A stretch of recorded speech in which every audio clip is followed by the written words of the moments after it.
Indo British advanced pain clinic, నొప్పి మాయం, surgery దూరం. For appointments 9155515563. మన సినిమాని ఏ స్వీట్ తో పోల్చి ఇలా ఉండబోతుంది అంటే మనకు ఒక గారె,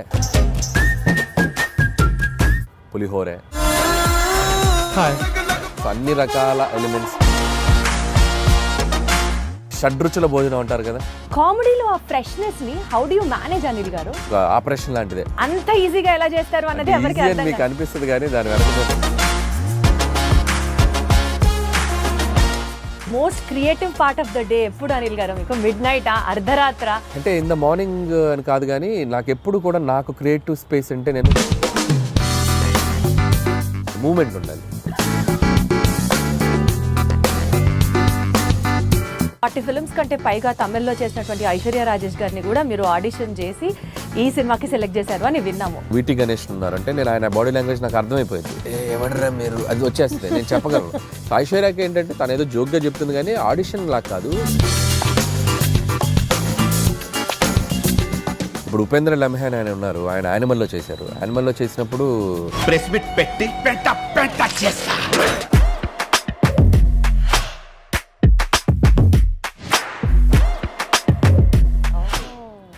చూసుకొని నేను నరేషన్ ఇచ్చినప్పుడు అతను షాక్ అయిపోయాడు ఉపేంద్ర లమ్హాన్. ఇదేంటి ఈ నాలాగా పర్ఫామ్, ఈ నాలాగా కనిపిస్తున్నాడు ఏంటి, ఇన్ఫాక్ట్ నాకంటే బెటర్ కనిపిస్తున్నాడు ఏంటి అన్నారా? మీకు కాంప్లిమెంట్ వచ్చిందా? యా, ఈ టోల్డ్ లైక్ దట్. నిజంగా చెప్పండి అనిల్ గారు, మీ లైఫ్లో వైఫ్ సెగ్మెంట్ కంటే ముందు గర్ల్ ఫ్రెండ్ సెగ్మెంట్ ఉందా? తెలుసో తెలీదో మీరు బ్లష్ అవుతున్నారు. లేదు నేను చెప్పలేను.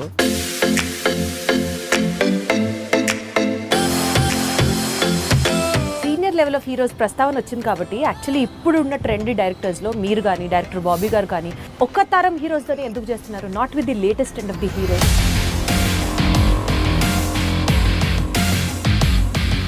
స్టార్స్ వచ్చి మాకు ఇచ్చేది ఆపర్చునిటీ, మేము వెళ్ళి అది అలా కొన్ని జరగట్లేదు. జరగాలంటే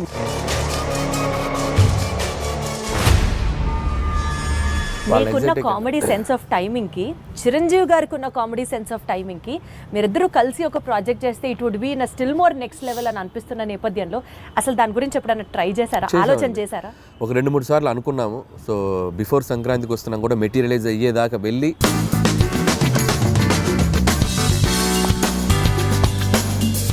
సోషల్ మీడియా మొత్తం గోదావరి గట్టు మీద సాంగ్స్ రీల్ అసలు మారం రోగిపోతుంది. That itself shows the cinema is like super success already before the release. ఈ క్రెడిట్ ఎవరికి ఇస్తారు?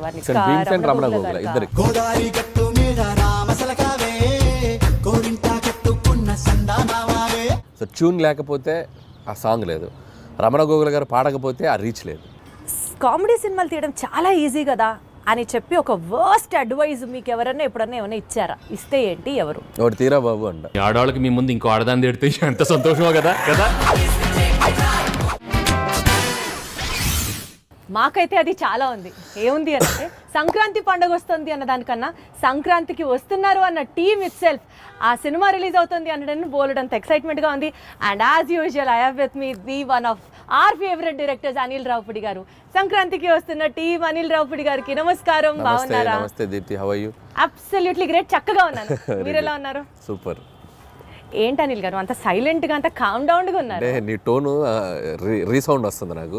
సో ఫస్ట్ నేను అది ఆ ఫ్రీక్వెన్సీకి ట్యూన్ అవ్వాలి కదా, అందుకని వెయిట్ చేస్తున్నా ఏ ఫ్రీక్వెన్సీలో ట్యూన్ అవుదాం. నేను ఫస్టే చెప్పాను కదా చాలా ఎక్సైటెడ్ గా ఉన్నామని చెప్పి, సో అదే టోన్ లో ఇలా మాట్లాడుతున్నా అన్నమాట. సో బేసికల్ గా సంక్రాంతి పండగ అంటే మనకి బోలెడు పిండి వంటలు గుర్తొస్తాయి కదా అనిల్ గారు. లైక్ ఫర్ ఎగ్జాంపుల్ జంతికలు, స్వీట్ పొంగల్, అరిసెలు, ఇవన్నీ మ్యాండేటరీ కదా. మీకు ఏది ఫేవరెట్? నాకు అరిసెలు అంటే ఇష్టం, కజ్జికాయలు అంటే ఇష్టం, సున్నుండలు అంటే ఇష్టం. బెల్లం సున్నుండలా? పంచదార? బెల్లం సున్నుండలు. పంచదార సున్నుండలు అసలు తిన్నా. బెల్లం సున్నుండలు అది మా అమ్మ చాలా బాగా చేస్తుంది, నెయ్యి వేసి నీట్గా కరెక్ట్ పోర్షన్స్లో చేస్తుంది. సో ఆ బెల్లం సున్నుండలు బాగా తింటాం. సో మన సినిమాని ఏ స్వీట్తో పోల్చి ఇలా ఉండబోతుంది సంక్రాంతికి వస్తే? అంటే మన సినిమాలో అన్నీ ఉంటాయి, ఒక స్వీట్తోనే పోల్చలేను. అంటే మనకు ఒక గారె, పులిహోరే అండ్ ఒక స్వీట్, ఒక దానికి కాంబినేషన్స్ ఉంటాయి కదా. సో అన్ని రకాల ఎలిమెంట్స్ కలిపి ఉంటుంది సంక్రాంతికి వస్తున్నాం. సో ఒక డిష్తో నేను ఒక పర్టికులర్ దీంతో నేను కంపేర్ చేయలేను. కాబట్టి షడ్రుచుల భోజనం అంటారు కదా, సో అలా అనుకోండి. అన్ని ఎలిమెంట్స్, ఫుల్ మీల్స్, షడ్రుచుల భోజనం. పర్ఫెక్ట్. సో అసలు మామూలుగా F2 cinema was fun, F3 was super fun, ఇప్పుడు సంక్రాంతికి వస్తున్నాము would be still more a better fun అని అర్థం అవుతోంది బికాజ్ మీరు చేస్తున్న ప్రమోషన్స్ దగ్గర నుంచి చూసుకుంటూ వెళ్తే you have definitely taken comedy to a next level అన్నది అర్థమవుతుంది. కామెడీలో ఆ ఫ్రెష్నెస్ని how do you manage Anil garu? Comedy ఎప్పుడు ఏంటంటే సిచ్యువేషన్స్లోంచి పుట్టుతుంది కామెడీ. ఒక్కొక్కసారి క్యారెక్టరైజేషన్ నుంచి పుడుతుంది. అంటే ఒక మనిషి బిహేవియరు, ఒక మనిషి ఎలా మాట్లాడుతున్న దాని నుంచి పట్టుకోవాలి. Most toughest job. సో అది స్క్రిప్ట్ అనుకున్నప్పుడు ఆ స్క్రిప్ట్లో కామెడీ ఎలా పండించాలి, ఎలాంటి క్యారెక్టర్స్ డిజైన్ చేయాలి, అలాంటి సిచ్యువేషన్స్ పెడితే కామెడీ ఎక్కువ వర్కౌట్ అవుతుంది అని చెప్పి అనేది ఒక చిన్న దాన్ని ఏమంటారు, ఒక ఆపరేషన్ లాంటిదే. కరెక్ట్గా అసలు మీ ఆపరేషన్ అంత ఈజీగా ఎలా చేస్తారు అన్నది ఎవరికి అర్థం మీకు అనిపిస్తుంది, కానీ దాని వెనక మేము తలలు బదలు కొట్టుకుంటాం, మా బుర్రలు బద్దలైపోతాయి. అంటే టీంతో మాట్లాడుతూ ఉంటాం. ఒక్కోసారి పండుద్ది సీన్, ఒక్కోసారి పండదు, బాగా రాలేదనుకుంటే ఇంకేదో కావాలని చెప్పి ఇక జనాలను నవ్వించడానికి ఎన్ని ఎఫర్ట్స్ పెట్టాలి, అన్ని ఎఫర్ట్స్ పెట్టాలి కదా. అది ప్రీ ప్రొడక్షన్లో జరుగుతుంది, స్క్రిప్ట్ రైటింగ్లో జరుగుతుంది. స్క్రిప్ట్ రైటింగ్లో ఒకటి, మళ్ళీ సినిమా ఎగ్జిక్యూషన్లో మళ్ళీ దాన్ని ఎలా మేకింగ్లోకి తీసుకురావాలి. It's like a long process. But నా వరకు నేను ఏంటంటే పర్సనల్గా బాగా ఎంజాయ్ చేస్తాను ఆ ఫేజ్ని. నాకు బేసిక్గా కామెడీ ఇష్టం కాబట్టి. అంటే మీరు ఎట్లా జనాల్లో చూసి దిస్ పర్టికులర్ క్యారెక్టర్ మనకు వర్కౌట్ అవుతుంది అని దాని మీద వర్కౌట్ చేస్తారా? 100% ఎక్కువగా అబ్జర్వేషన్ ఉంటుంది. సో మనుషుల్ని ఎక్కువగా అబ్జర్వ్ చేస్తాను. అబ్జర్వ్ చేసినప్పుడు దాంట్లో నుంచి వచ్చే బిహేవియర్స్ ఎక్కువ క్యాచ్ చేస్తాం. అవి మనం సృష్టించడానికి, అంటే ఇప్పుడు సినిమా అనేది ఒక ఇమాజినేటరీ వరల్డ్ కదా. సో మనం అన్ని పాత్రలు మనం సృష్టించాలి, ఒక ప్రపంచాన్ని క్రియేట్ చేయాలి. అది చిన్న సినిమా ఉండి పెద్ద సినిమా ఉండి. సో ఆ క్రియేట్ చేసేటప్పుడు మన చుట్టూ ఉన్న పాత్రలు, మనం ఎక్కడో చూసిన పాత్రలు కొన్ని తగులుతూ ఉంటాయి. కామెడీకి అవి ఎక్కువ తగులుతాయి. సో అది most creative part of the day ఎప్పుడు అనిల్ గారు మీకు? మిడ్ నైట్, అర్ధరాత్ర, మధ్యాహ్నం పూట, తెల్లవారుజామున? When will it be? అంటే ఇన్ ద మార్నింగ్ అని కాదు, కానీ నాకు ఎప్పుడు కూడా నాకు క్రియేటివ్ స్పేస్ అంటే నేను మ్యూజిక్తో ఎక్కువ ఉన్నప్పుడు బాగా వస్తుంది ఐడియాస్. అంటే journey, any journey is biggest నాకు క్రియేటివ్ స్పేస్. ఒక ప్లేస్కి వెళ్ళిపోయి లేదు, కార్లో అట్లా రాదు. కార్లో వెళ్తుండాలి, మూమెంట్ ఉండాలి. ఫ్లైట్లో ఉండొచ్చు, ట్రైన్ అవ్వచ్చు, బస్ అవ్వచ్చు. సో ఎనీ జర్నీ ఉంటే ఆ జర్నీలో నేచర్ అలా మూవ్ అవుతున్నప్పుడు ఆ సాంగ్స్ వింటున్నాను. సో అక్కడ నాకు కొద్దిగా ఐడియాస్ ఎక్కువ జనరేట్ అవుతాయి. యాక్చువల్లీ మీరు చేసే కామెడీ టైమింగ్ మూవీస్లో ఈవీవి సత్యనారాయణ గారి టైమింగ్తో, కామెడీ టైమింగ్తో చాలామంది రిలేట్ చేసుకుంటుంటారు. Because your stories will have comic content in it and also human values ఉంటాయి. ఫన్ చుట్టూరు ఆ సినిమా అంతా తిరుగుతూ ఉంటుంది. ఇలాంటి కోరిలేషన్ మీకు ఎవరైనా ఎప్పుడన్నా చెప్పినప్పుడు would you feel great about itself? 100% it's the biggest compliment for me. And నేను ఇన్స్పైర్ అయిన డైరెక్టర్స్ వాళ్ళు. So always like Jandhyala garu and EVV గారు అండ్ ఎస్వి కృష్ణారెడ్డి గారు, ఈ ముగ్గురు డైరెక్టర్స్.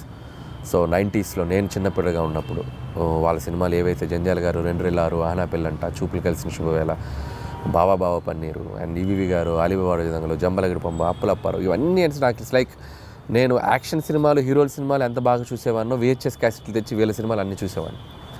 సో యాక్షన్ సినిమా థియేటర్లో ఒకసారి చూసేవాడిని, VHS క్యాసెట్లో వీళ్ళ సినిమాలు 1-10 సార్లు చూసేవాడిని. సో ఆ ఇంపాక్ట్ మీ మీద బాగా ఎక్కువ ఉంది. అంటే చూడటమే కాదు, ఆ సినిమాలో సీన్స్ ప్రాక్టీస్ చేసేవాడిని నేను వెళ్ళి.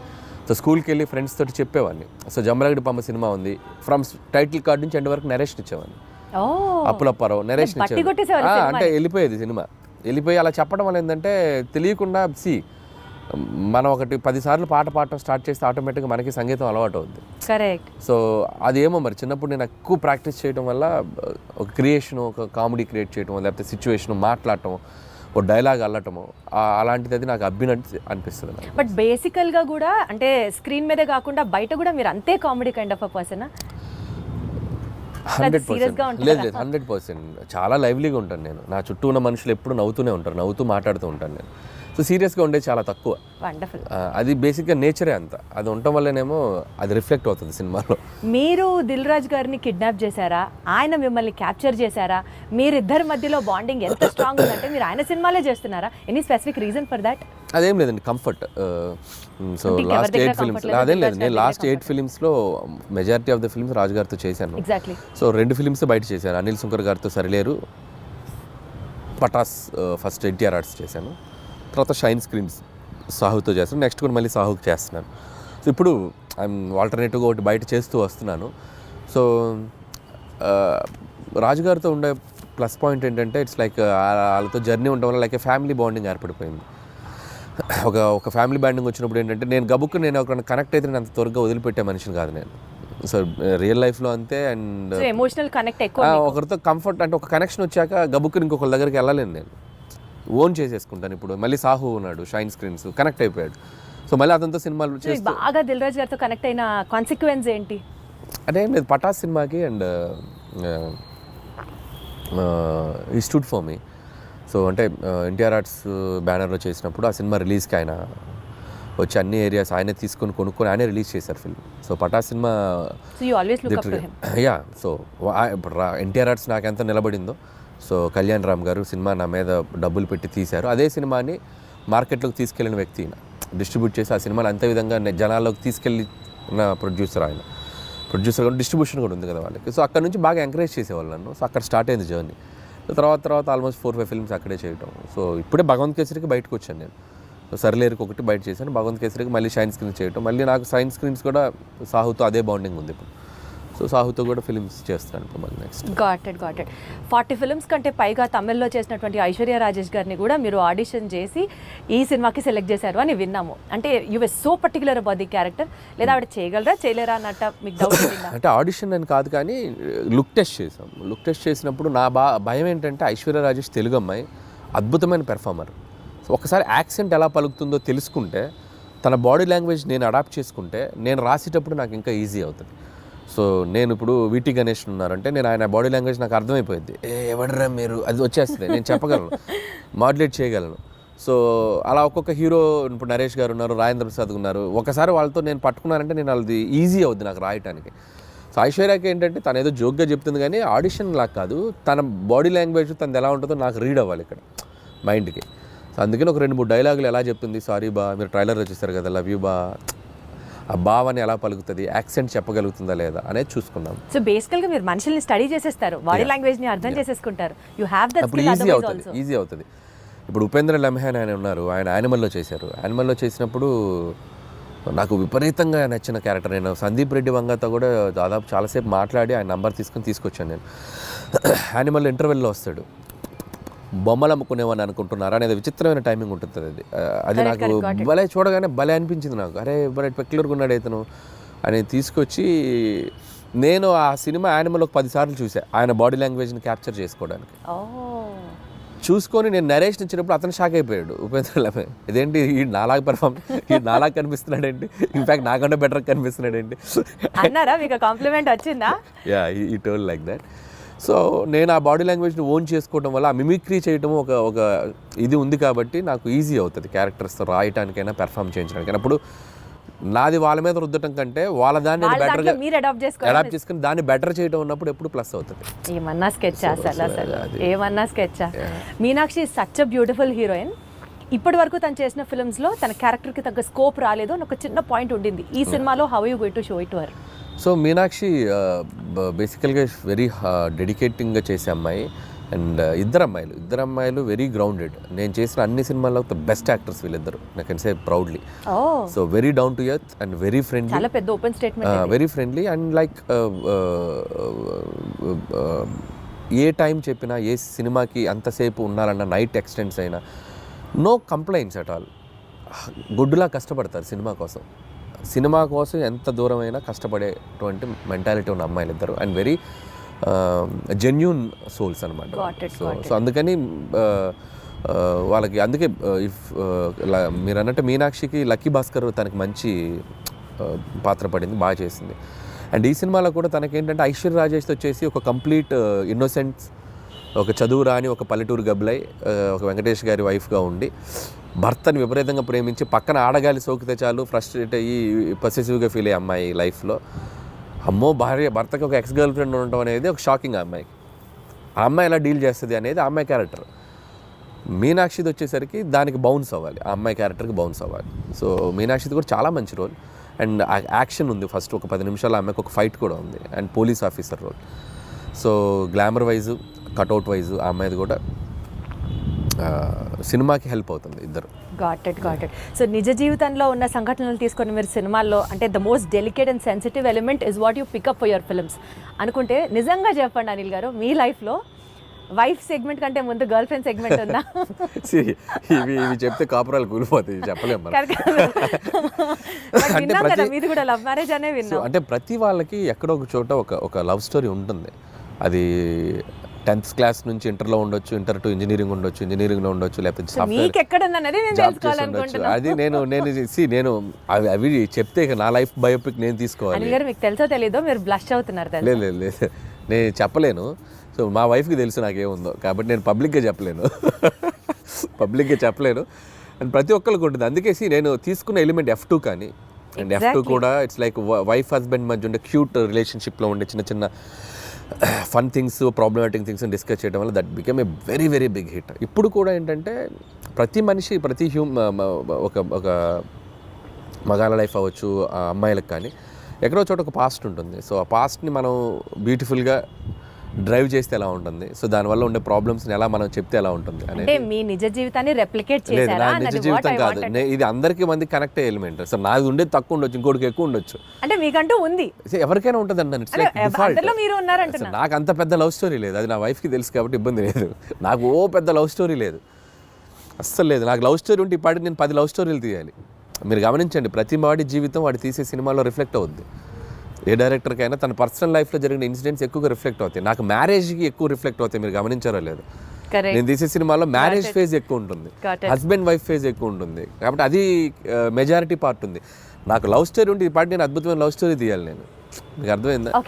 సో కాబట్టి లాజికల్లీ చెప్తున్నాను నేను. సో నా లైఫ్లో కామెడీ ఎక్కువ ఉంటుంది, ఎంజాయ్మెంట్ కామెడీలో ఎక్కువ చూస్తా, సెటారిక్ ఫన్ చేయటం దీంట్లో ఎక్కువ చూస్తాను. కాబట్టి నేను తీసే సినిమాలు ఎక్కువగా ఫన్ బేస్డ్ ఉంటుంది. So I'm fun loving person. కాబట్టి వెంకటేష్ గారికి ఈ స్టోరీ చెప్పిన వెంటనే డిడ్ యూ యాక్సెప్ట్ ఇట్ అండి? అంటే ఈజీగా అనిపించిందా మీకు ఆయనకి చెప్పడం? లేదు, ప్రతి లైన్ వెంకటేష్ గారికి నాకు ఒక చిన్న ఈక్వేషన్, మా ఇద్దరికి ఒక ట్యూనింగ్ ఉంది. సో అనిల్ బాగా తీయగలనే నమ్మకం వెంకటేష్ గారికి ఉంది. వెంకటేష్ గారు నన్ను బిలీవ్ చేస్తారో, ఆయనకి ఎలాగైనా ఒక పెద్ద హిట్ ఇవ్వాలనే ఒక కాన్ఫిడెన్స్ నాకు ఉంటుంది. బట్ ఈ ఆల్వేస్ లైక్ ఎంత ఫ్రెండ్లీగా ఉంటాడో అంతే గైడెన్స్ ఉంటుంది ఆయన నుంచి. సో ఎక్కడ కూడా స్క్రిప్ట్ ఎటువైపు వెళ్తున్నా కూడా అనిల్ అది చూసుకోమ్మా, ఇది చూసుకోమ్మా, ఇది చేయి, అది చేయి అని చెప్పి గైడెన్స్ బాగా చేస్తారు ఆయన. అలా అని వచ్చి నన్ను ఇన్సిస్ట్ చేయరు, ఇది పెట్టు అని ఇన్సిస్ట్ చేయరు. ఆ గైడెన్స్ ఎప్పుడు సీనియర్ యాక్టర్స్ బాలయ్యబాబు గారిని, వెంకటేష్ గారు కానీ, సో వాళ్ళ గైడెన్స్ అనేది ఇన్ని సినిమాలు చేశారు కాబట్టి వాళ్ళు చూడని స్క్రిప్ట్స్ కాదు, వాళ్ళు చూడని బ్లాక్ బస్టర్స్ కాదు.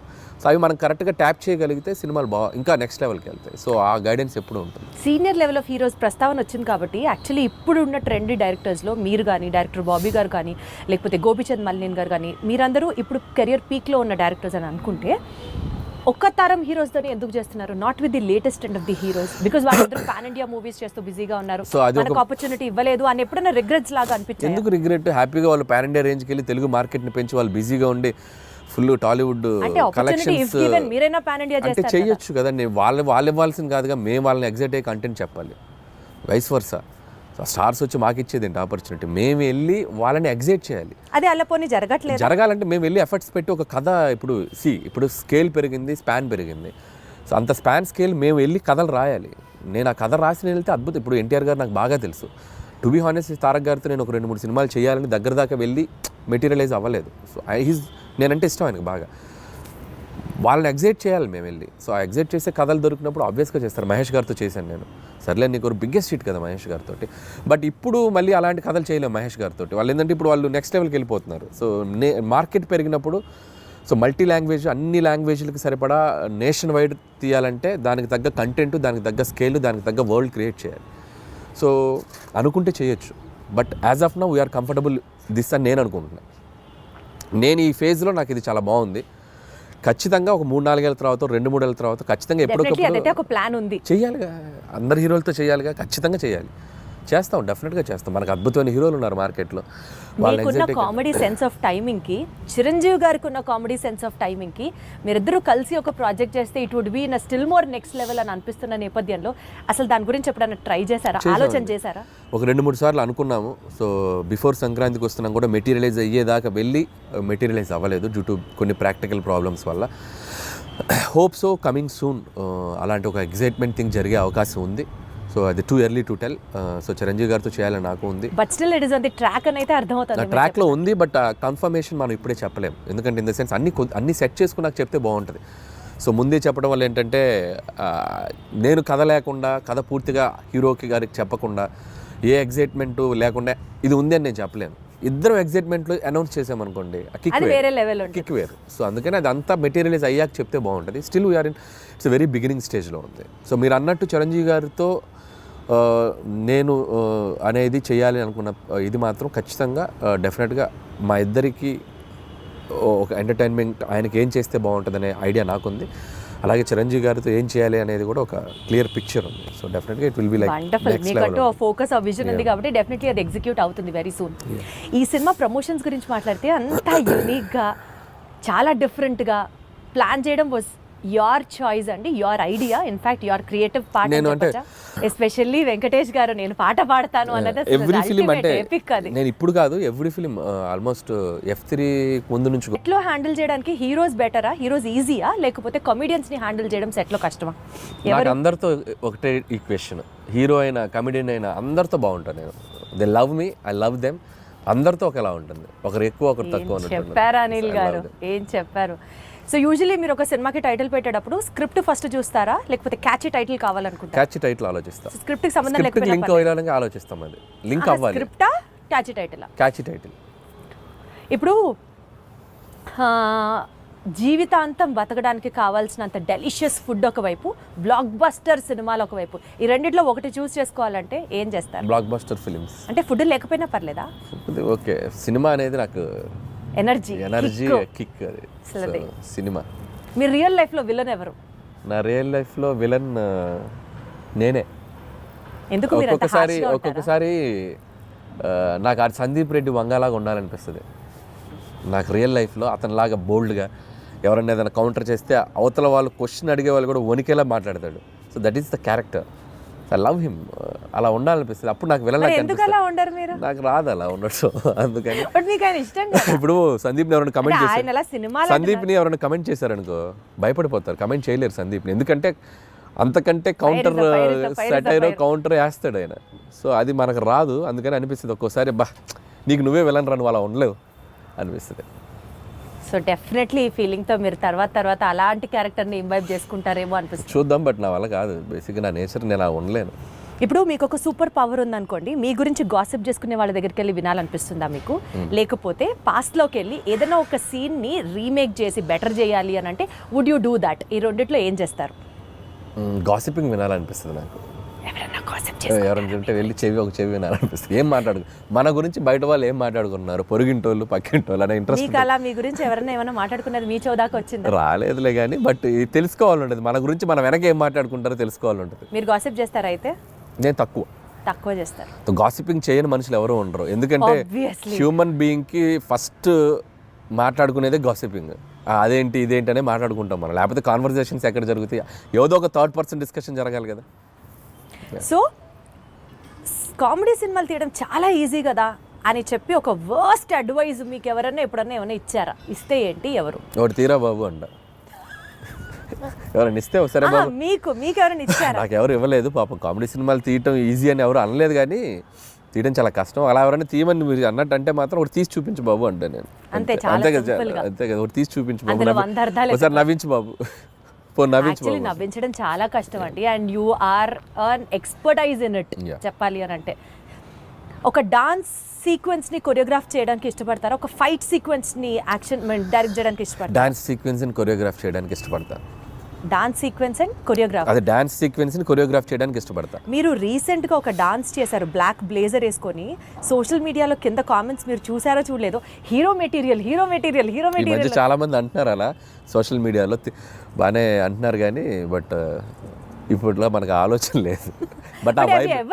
బట్ ఆ వైబ్ ఎంజాయ్ చేస్తున్నా ఆఫ్లైన్లో. ఇప్పుడు సో టీవీకి వెళ్ళినా ఎక్కడికి వెళ్ళినా సరదాగా డాన్సులు చేస్తూ I'm capturing my age, I'm capturing my look in the library పెట్టుకుంటున్నానుగా. సో ఒక 10 ఏళ్ళ తర్వాత వెనక్కి తిరిగి చూసుకుంటే సో వేసుకోవాల్సిన సూట్లు, వేసుకోవాల్సిన హెయిర్ స్టైల్స్ అన్నీ క్యాప్చర్ చేసి యూట్యూబ్లో పడేస్తున్నా. ఇంకా నేను హీరోగా చేయాల్సిన పనేముంది? అసలు ఇక్కడ రిగ్రెట్స్ లేకుండా లేదు కదా. ఎవ్రీ మూమెంట్ ఆ ఫీలింగ్ కూడా లేకుండా నాకు నేను ఇలా కనిపించామరా మనం బాగానే ఉన్నాం కదా అనిపించుకోవడానికి అన్ని వేషాలు వేసేసాం. ఇంకేంటి? అట్లా కాదు, జెన్యూన్ గానే జనాలు నిజంగా అంటున్నారు hero material. It's not my cup of tea because you also dance so good అండి. అదే అంటే దానికి హీరో అవ్వాల్సిన పనేం లేదు. సో ఏదైనా మంచి ఫ్యూచర్లో ఆఫ్టర్ 6-7 years ఏదైనా క్యారెక్టర్ ఆర్టిస్ట్ యాక్టర్గా చేయాలని ఉంది నాకు. హీరో అనేది ఇట్స్ లైక్ యాక్టింగ్ చేస్తాను చాలా సార్లు చెప్పాను. I'll become an actor but not like a hero. Hero అనేది it's like a big responsibility. So చాలామంది ప్రొడ్యూసర్స్ అందరి అంటే ఒక మార్కెట్ని నువ్వు నిలబెట్టాల్సిన బాధ్యత ఉంటుంది హీరో మీద. అంత బాధ్యత నేను పెట్టుకోను. It's like too heavy for me. Actor అనుకోండి, పెయిడ్ హాలిడే, వెళ్ళిపోయి క్యారవాన్లో కూర్చొని సరదాగా ఆ రోజు ఎంజాయ్ చేసి వచ్చేయచ్చు. మన మీద ఏం బరువు బాధ్యతలు ఉండవు కదా, అంతే కదా. సో మీ ఫేవరెట్ కో స్టార్ ఎవరు? నా ఫేవరెట్ కోస్టార్ అంటే నేను యాక్టర్ని అయితే కోస్టార్ అని చెప్పగలను. నా ఉద్దేశం ఏంటంటే అంటే మీరు పని crew చేసిన వాళ్ళలో వెంకటేష్ గారు యాజ్ ఆఫ్ నౌ. ఇప్పుడు ఈ సినిమాకి ఇప్పుడు బాలకృష్ణ గారితో పనిచేసినప్పుడు బాలకృష్ణ గారు. సచ్ ఎ డిప్లొమాటిక్ ఆన్సర్ ఇది. మరి నేను అలాగే పనిచేస్తాను, టు బి హానెస్ట్ అలాగే పనిచేస్తాను. నేను బట్ పనిచేసి వన్ ఫేవరెట్ అన్నట్టుంటారు కదా, ఆల్ టైమ్ ఫేవరెట్ అన్నట్టుంటారు కదా. ఆల్ టైమ్ ఫేవరెట్ అంటే నాకు ప్రతి యాక్టర్తోనూ all best moments I have. Even Raviteja గారితో అలాగే బెస్ట్ మూమెంట్స్, కళ్యాణ్ రామ్ గారి దగ్గర నుంచి. నేను డిప్లొమాటిక్ అని చెప్పట్లేదు. ఎవ్రీ వన్ ఇప్పటికీ నాతో అంతే ఫ్రెండ్లీ వైబ్లో ఉంటారు. సో ఎవరిని నేను సైడ్ చేయలేను. Got it. ఆల్ స్టార్స్ నాతో పనిచేసిన, ఈవెన్ మహేష్ బాబు గారు స్టిల్ ఆయన ఒక 20-25 మినిట్స్ మాట్లాడుకుంటాం ఫోన్లో. ఎప్పుడు కాల్ చేసిన, ఆయన ఎప్పుడు ఫ్రీ ఉన్నప్పుడు కాల్ చేసిన అదే వైబ్ ఉంటుంది.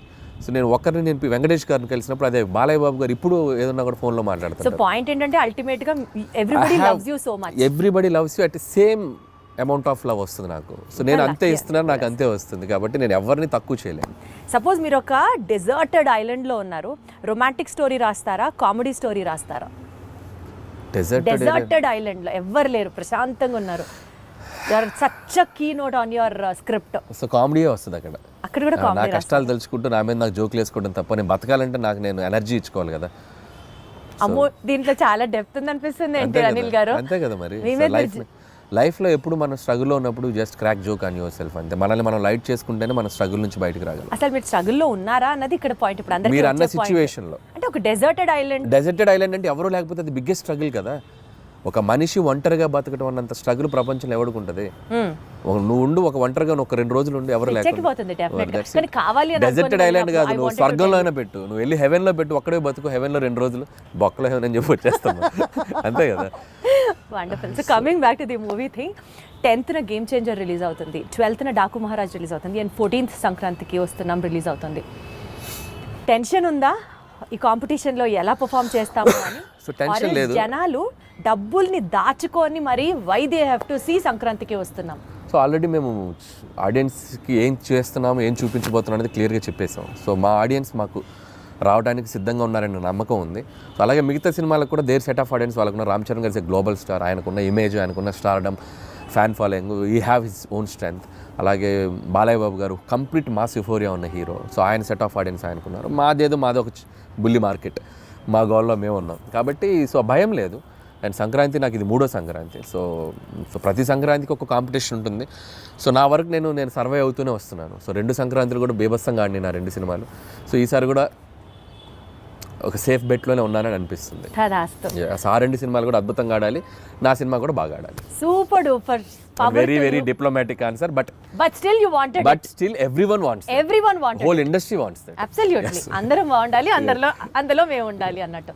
So good luck to you Anil garu, more power to you, super power to you. ఈ సినిమా సూపర్ సక్సెస్ అవ్వాలని కోరుకుంటున్నాను. All the very best. Thank you.